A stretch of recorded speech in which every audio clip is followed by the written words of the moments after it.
इतना उचित नहीं होगा। Shri Manish Tiwari ji. Thank you very much, Mr. Speaker, sir. Mr. Speaker, sir, one of the fundamental objectives of special economic zones was to boost exports. As the Honorable Commerce Minister was pointing out, India has done rather well over the past 10 months insofar as the export performance is concerned. But there are two looming challenges.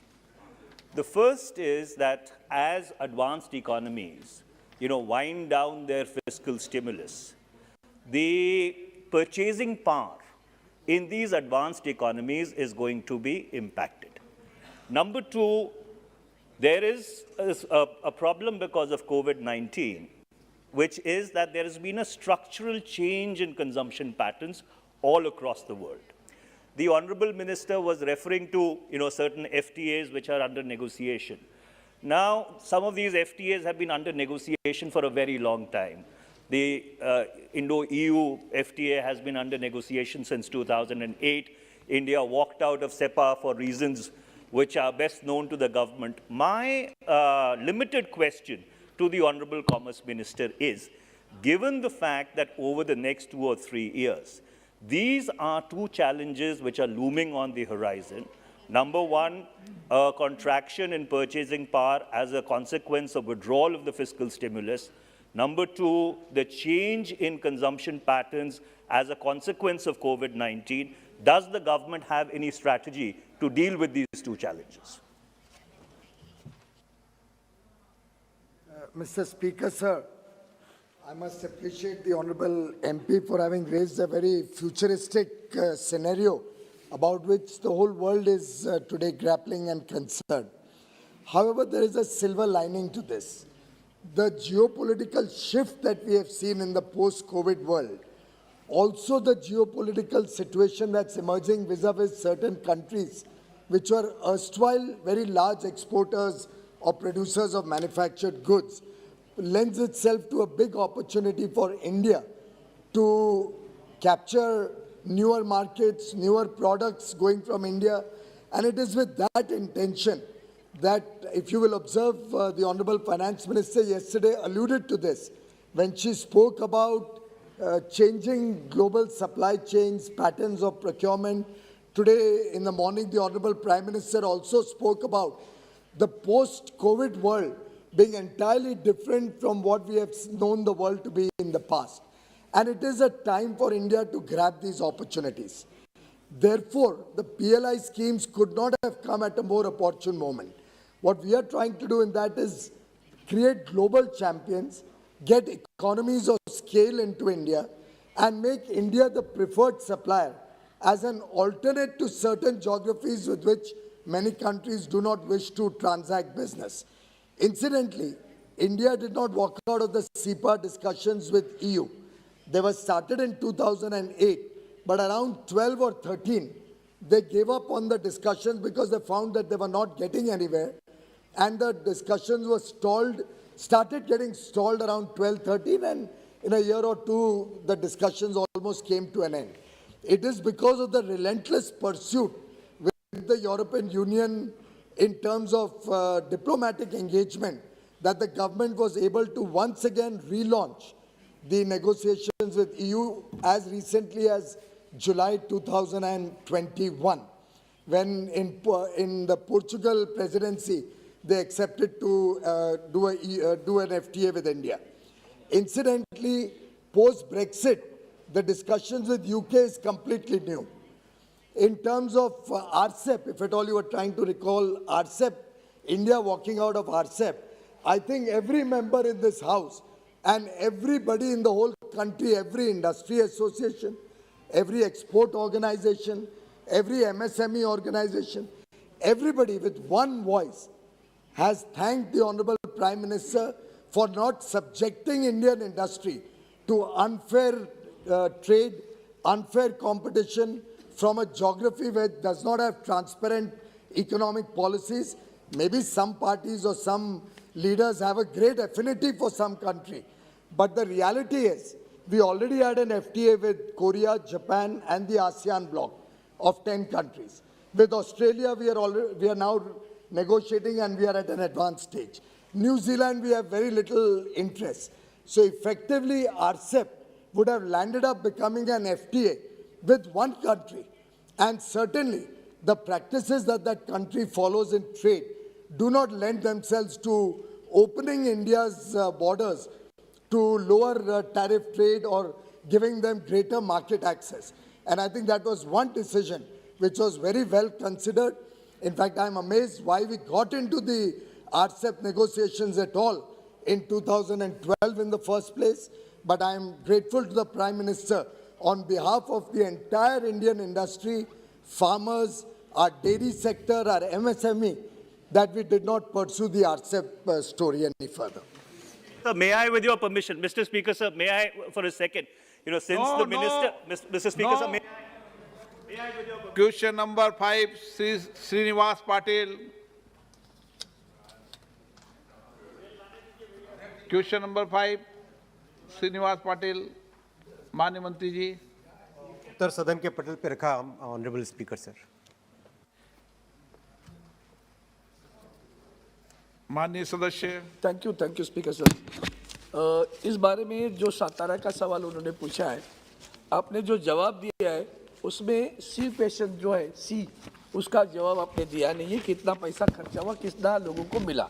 अब इसमें मैं मूलभूत प्रश्न पूछना चाहता हूं कि ये जो रेल के प्रोजेक्ट आ रहे हैं, तो बहुत सारे प्रोजेक्ट में प्रोजेक्टेड अफेक्टेड पर्सन को आप लोग रिहेबिलिट करते हैं. आपको एक नई नीति अपनानी पड़ेगी. क्या सरकार ये नीति अपनाएगी जो रेल के जमीन पर, भूखंड पर जो झुग्गी झोपड़ी आप रहती है, हाल ही में नोटिस दीजिए. कल मैं माननीय मंत्री जी को धन्यवाद देता हूँ, उन्होंने सकारात्मक भूमिका ली है. लेकिन एक नीति अपनानी पड़ेगी. जब भी ये प्रोजेक्ट आते हैं तो प्रोजेक्ट अफेक्टेड पर्सन के लिए आप कॉम्पेंसेशन देते हो, लेकिन जो मकान है, जो झुग्गी झोपड़ियाँ हैं, और वहाँ दूसरी तरफ प्रधानमंत्री आवास योजना है, तो हम आपसे विनती करते हैं, क्या आप प्रधानमंत्री जी जो सपना दे रहे हैं अपने देश के गरीबों को, पक्के घरों का वादा कर रहे, क्या हम उनमें से ऐसे लोगों को पक्के घर देने के लिए कुछ कोशिश करेंगे या नीति अपनाएंगे? ये नीति अगर अपनाएंगे तो ये समस्या पूरे देश के लिए आपकी हल हो जाएगी, ऐसा मैं समझता हूँ. मैं आपके माध्यम से सरकार को इसके बारे में उत्तर देने की विनती करता हूँ. ऑनरेबल स्पीकर सर, माननीय सांसद जी ने जो सुझाव दिया है उस सुझाव पे कल माननीय सांसद जी और इनके साथ और 8 अन्य गणमान्य सांसद मेरे से मिले थे. बहुत अच्छा सुझाव है. इस सुझाव के और भी कई कॉम्प्लिकेशंस हैं जिन पे सारा विचार करके नीति बनाई जाएगी. श्री एम के Raghavan. Railway has conducted a survey for new line of Farooq to Angadipuram in 2009, and the proposal has been submitted before the Railway Board for necessary action. So I would like to know from the Honourable Minister, what is the status of the proposal which is submitted before the Railway Board? प्रश्न पुणे सतारा line का है sir, और ये supplementary question उससे totally unrelated है. ज्वेलाराम जी. Sir, माननीय मंत्री से मैंने मेरा समस्या बताया है. ये डिस्प्लेस का बात है. जो डिस्प्लेस रेलवे जमीन में कभी भी डिस्प्लेस नहीं हुआ है. रेलवे का जमीन था, हमारा जमीन तो हमारा था, रेलवे ने एक्वायर किया, 30 साल उसको यूज नहीं किया है. अभी अगर डिस्प्लेस करने के लिए कोशिश कर रहा है तो अभी का रेट दिया जाए और नीति के हिसाब से उनको नौकरी दिया जाए. ये पॉलिसी माननीय मंत्री अपना सकते हैं क्या? ये मेरा रिक्वेस्ट है. माननीय सांसद जी जिस विषय में कह रहे हो उस विषय पे सब कलेक्टर के हिसाब से मैंने टैकल किया हुआ है. विषय को मैं बहुत डिटेल से समझता हूँ.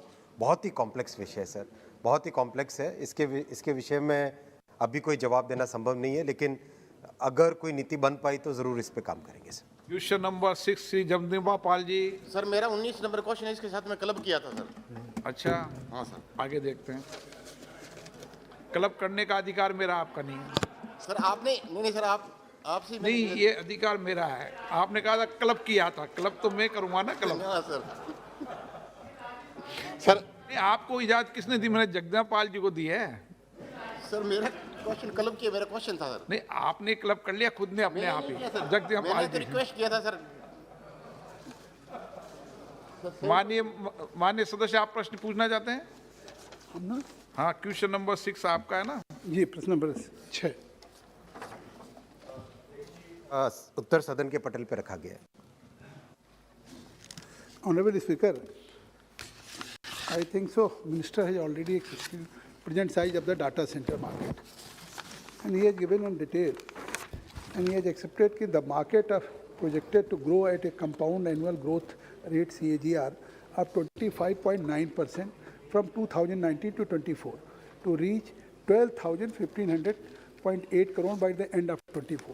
And in last 1 year, if you go, so I think so the market was worth approximately 4,501.2 crore in revenue in 2020, representing growth of 18.4% over 2009. So I think so need not to explain the importance of this data center. I would like to ask one question about the artificial intelligence and G5, expected to generate a huge demand for the data centers. So therefore, what is the roadmap of the ministry to deal the escalation in the demand of data centers, and also whether the government has proposed any plan to develop the state of Uttar Pradesh in terms of the data centers and capacities, if so the detail thereof, please.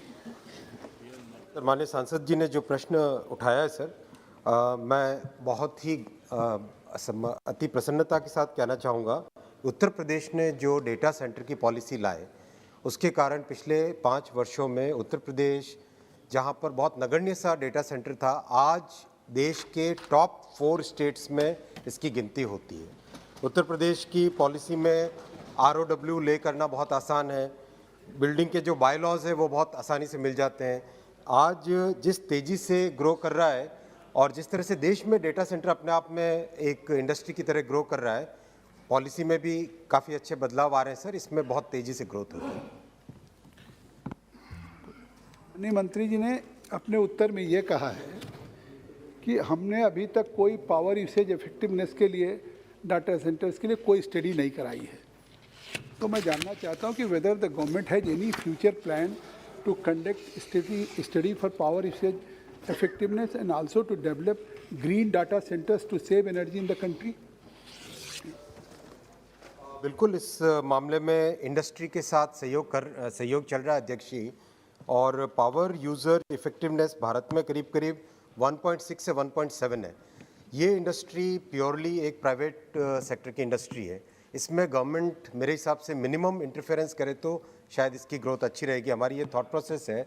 Government की तरफ से जो सुझाव होता है, government की तरफ से जो कोई बीच में बैरियर होता है, वो बैरियर हम दूर करने के लिए तैयार रहते हैं, लेकिन ये इंडस्ट्री अपने आप में बहुत अच्छा से इवॉल्व कर रही है सर। माननीय शशि थरूर जी। Very much, Honourable Speaker, sir. Sir, this question of green data centers, you know that according to the International Energy Agency, data centers consume approximately 200 tetrawatt hours of electricity. Nearly 1% of global electricity demand is just from data centers. And that contributes, of course, to CO2 emissions as well. Now, when you speak about green data centers, or the Honourable Minister does, he has not specified what are the criteria. How do you measure what is a green data center, sir? How does the government plan to retrofit or modify the existing non-green data centers that are running on obsolete technology and is a major driver of excess energy consumption? We are hearing about greenwashing, so people are just pretending that something is green when it is in fact actually contributing to pollution and environmental danger. So I would like to ask the Honourable Minister what steps are being taken to ensure that we actually can minimize power consumption and the deleterious impact on the environment of data centers while promoting a concept of greenness which he has yet to define. If you could please define it, sir. Thank you, Mr. Speaker.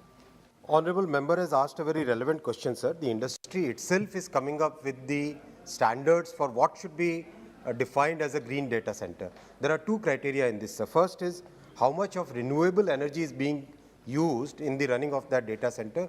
Second is what is the energy efficiency. So these are the 2 factors basis which a data center can be defined whether it is a green or a non-green. Today the global best standard, as we understand from the industry, is 1.3 as the PUE. We are already at 1.6 in the country as an average. So I think, and ultimately, sir, if solar energy is today coming to be around 3.5 rupees per kWh, everybody wants to use that only because it makes economic sense, it is green, it is better for the climate, sir. So we are moving in that direction. Shri Ritesh Pandey. बहुत बहुत धन्यवाद आदरणीय अध्यक्ष जी। मैं माननीय मंत्री जी से आपके माध्यम से ये पूछना चाहता हूँ कि उत्तर प्रदेश के डेटा सेंटर पॉलिसी के बारे में अभी आपने यहाँ पे कहा और उससे उत्पन्न हो रही नौकरियों के बारे में कहा। मैं माननीय मंत्री जी से जानना चाहूँगा कि उत्तर प्रदेश में जो डेटा सेंटर की पॉलिसीज आई है इससे कितनी नौकरियाँ उत्पन्न हुई और कितने बेरोजगार उत्तर प्रदेश के लोगों को वहाँ पे नौकरियाँ मिलने का काम हुआ है। इसका कोई डेटा है, उसको प्रदान करने का काम करें। सर, इसका एग्जैक्ट डेटा अवेलेबल नहीं है। Question number 7 Shri Sanjay Yadav. माननीय मंत्री जी पहले सदस्य को तो बोलने थे। श्री संजय यादव, श्री ओम राजे निवालकर। Question number 7। माननीय मंत्री जी। उत्तर सभा पटल पर रख दिया था। माननीय सर, मेरा माननीय मंत्री जी से ये सवाल है सर कि न्यूनतम समर्थन मूल्य के जो सेंटर चलाए जाते हैं तो उसमें सर जो एफसीआई के माध्यम से जो सेंटर चलाए जाते हैं उसमें जो वहाँ के जो ग्रेडर रहते हैं तो उसकी बहुत बारीकी से जांच होती है सर। मुझे लगता है कि जो किसान उनका जो माल है वो वहाँ पे लाने के बाद भी बहुत सारा रिजेक्ट होता है, लेकिन उसकी तुलना में नाफेड के माध्यम से जो खरीदी चलती है वो ठीक चलती है सर। तो जिस प्रकार से नाफेड के माध्यम से खरीदी चलती है वही लिबरल पॉलिसी के माध्यम से एफसीआई के लोग भी परचेस करेंगे क्या सर? जहाँ तक माननीय सांसद जी ने प्रश्न किया है महाराष्ट्र के बारे में, और आपकी जानकारी के लिए कि वहाँ डिसेंट्रलाइज्ड जो है विकेंद्रीकरण है वो वहाँ प्रोक्योरमेंट पूरे राज्य सरकार ही करती है और राज्य सरकार 2 एजेंसी के माध्यम से, एक तो महाराष्ट्र ट्राइबल डेवलपमेंट कॉरपोरेशन और मार्कफेड, ये महाराष्ट्र के माध्यम से परचेज होती है। हमारे बहुत सारे लोग भी जो किसान भाई रहते हैं वो भी कहते हैं कि बाबा आप जो हमारा जो ज़िला है वो एफसीआई के बजाय नाफेड के माध्यम से लीजिए। मेरा क्वेश्चन ये है सर कि जो बहुत बारीकी से जांच करने के बाद जो किसान का बहुत सारा माल जो है वो रिजेक्ट हो जाता है, तो मेरा ये कहना है कि एफसीआई के लोग भी जैसे नाफेड के लोग थोड़ी लिबरलता रखते हैं उसी प्रकार से करेंगे क्या? बस इतना ही क्वेश्चन है सर। कहा कि एफसीआई महाराष्ट्र में परचेज नहीं करती है, वो महाराष्ट्र में विकेंद्रीकरण का व्यवस्था है, राज्य सरकार करती है। माननीय सदस्य, राज्य सरकार इसके लिए एजेंसी बना दी एफसीआई ने। राज्य सरकार जिस भी एजेंसी को चाहे वो दे सकती है, चाहे नेपेड को भी दे सकती है, राजपेड को दे। आप राज्य सरकार से चर्चा कर लें। Question number 8।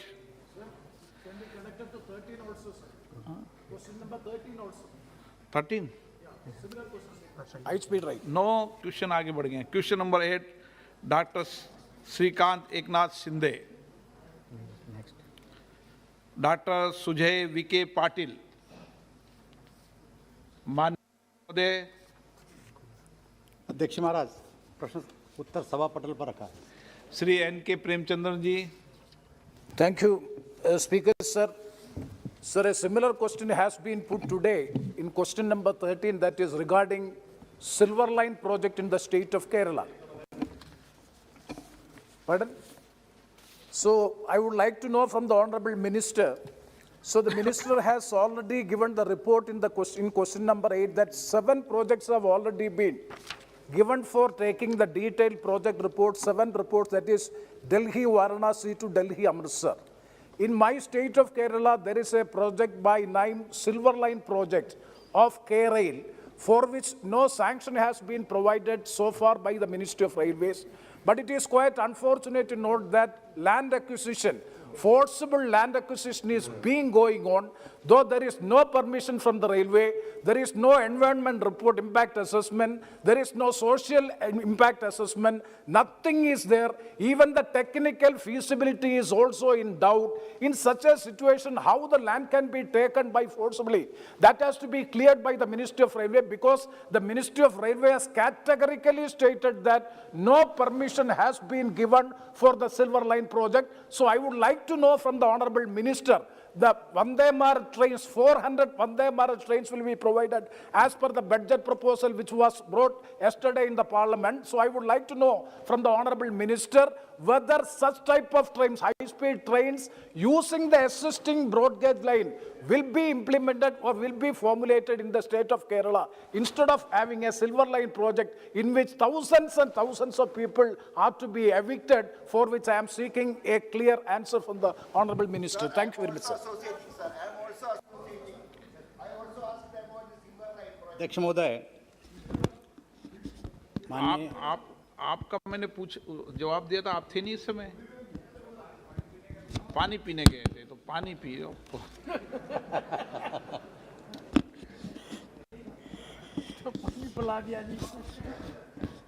माननीय प्रेमचंद जी ने जो प्रश्न पूछा है, मुझे ऐसा लगता है केरल स्टेट का ये प्रश्न है और जो मूल प्रश्न है वो अलग है। अगर प्रेमचंद जी से इसके बारे में कोई जानकारी चाहिए तो अलग से प्रश्न। संजय विखे पाटिल,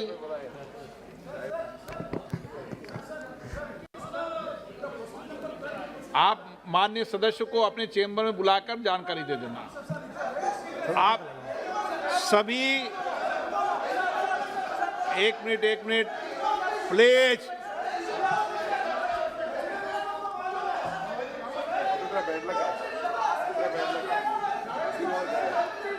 आप डिटेक्ट कर सकते हो किसी को? क्या आपको ये जवाब दिया जाए? नो। आपको मैंने व्यवस्था दे दी है कि माननीय मंत्री जी आप सभी केरल वालों के साथ बैठकर चर्चा करें। Sanjay Vikhe Patil. Thank you, Speaker, sir, for allowing me the supplementary question. So, since the railways will be importing high-speed trains, Shinkansen from Japan for initial stages, I would want to know from the minister through you, sir, are there any plans to manufacture and export the bullet train coaches through Make in India, which could bring down the cost of operating the Shinkansen trains in the country, and whether the government has signed any agreement for transfer of technology for the same? Thank you, sir. माननीय मंत्री जी। अध्यक्ष महोदय, rail मंत्रालय ने दिल्ली वाराणसी, मुंबई नागपुर, दिल्ली अहमदाबाद, मुंबई हैदराबाद, चेन्नई बेंगलोर, वाराणसी हावड़ा और दिल्ली अमृतसर ये निम्नलिखित high speed rail गलियारों का विस्तृत रिपोर्ट मांगा है, लेकिन आप अभी तक एक डीपीआर आया है, बाकी डीपीआर आना बाकी है। इसको किसी को भी अभी तक स्वीकृति नहीं दी गई और स्वीकृति देने के बाद इस पर हम चर्चा कर सकते हैं। प्रश्नकाल समाप्त। माननीय सदस्यगण, मुझे विभिन्न मुद्दों पर professor Saugata Roy, TN. Prathapan, advocate Adoor प्रकाश, श्रीमती कनिमोजी करुणानिधि, अधीर रंजन चौधरी जी, के सुरेश, आपको इजाज़त नहीं दी भी एन.के. प्रेमचंद्र जी का स्थगन प्रस्ताव की सूचना मुझे प्राप्त हुई है। मैंने किसी भी स्थगन प्रस्ताव की सूचना की अनुमति नहीं दी है।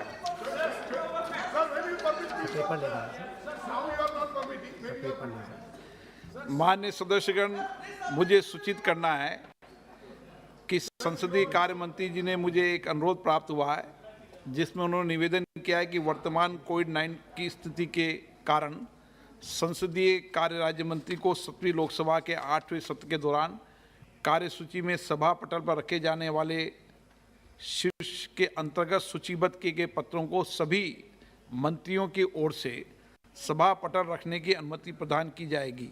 मैंने उनके अनुरोध को स्वीकार कर लिया है। आइटम नंबर 3 से 15, श्री मुरलीधरन जी। Respected Speaker, sir, with your permission, on behalf of my senior colleagues and other colleagues, Sri Prahlad Joshi ji, Sri Ashwini Vaishnav ji, Dr. Jitendra Singh ji, Sri Fagan Singh Kuliste ji, Sri Ashwini Kumar Chaubey ji, Sri Arjun Rang Meghwal ji, Sri Danve Rao Sahib Dadarao ji, Sadhvi Niranjan Jyoti ji, Srimati Anupriya Singh Patel ji, Sri Rajiv Chandrasekhar ji, Srimati Darshana Vikram Jardosh ji, Sri Som Prakash ji, and Sri Devu Singh Chauhan ji, I lay on the table of the House the papers listed against their names from serial number 3 to 15 in today's revised list of business.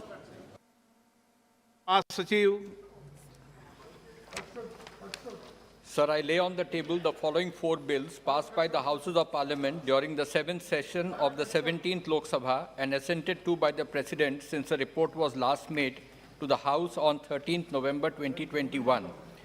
Number 1, the Dam Safety Bill 2021. 2, the High Court and Supreme Court Judges' Salaries and Conditions of Service Amendment Bill 2021. 3, the Surrogacy Regulation Bill 2021. And 4, the Appropriation Number 5 Bill 2021.